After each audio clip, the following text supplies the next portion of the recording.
Why did God create evil? The answer struck me to the core of my soul. A professor at the university asked his students the following question: everything that exists was created by God. One student bravely answered, yes, created by God. Did God create everything? A professor asked. Yes, sir, replied the student. The professor asked, if God created everything, then God created evil, since it exists, and according to the principle that our deeds define ourselves, then God is evil. The student became silent after hearing such an answer. The professor was very pleased with himself. He boasted to students for proving once again that faith in God is a myth.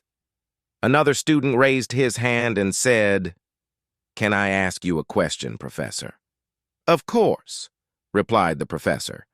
A student got up and asked, "Professor, is cold a thing?" "What kind of question?"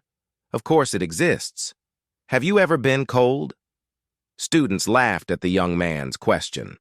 The young man answered, "Actually, sir, cold doesn't exist. According to the laws of physics, what we consider cold is actually the absence of heat.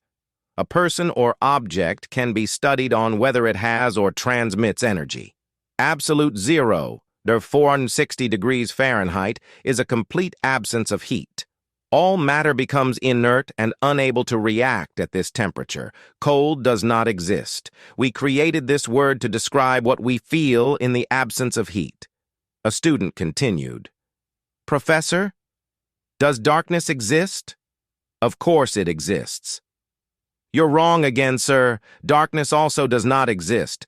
Darkness is actually the absence of light. We can study the light, but not the darkness. We can use Newton's prism to spread white light across multiple colors and explore the different wavelengths of each color. You can't measure darkness. A simple ray of light can break into the world of darkness and illuminate it.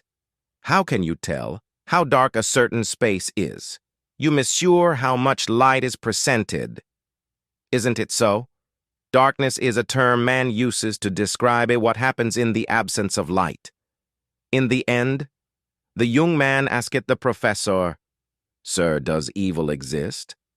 This time it was uncertain. The professor answered, "Of course, as I said before, we see him every day. Cruelty, numerous crimes, and violence throughout the world.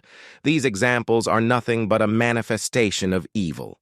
To this, the student answered, "Evil does not exist, sir, or at least it does not exist for itself. Evil is simply the absence of God. It is like darkness and cold, a man-made word to describe the absence of God. God did not create evil. Evil is not faith or love which exist as light and warmth. Evil is the result of the absence of divine love in the human heart. It's the kind of cold that comes when there is no heat, or the kind of darkness that comes when there's no light." Student's name was Albert Einstein. Thank you for watching. Like and follow for more.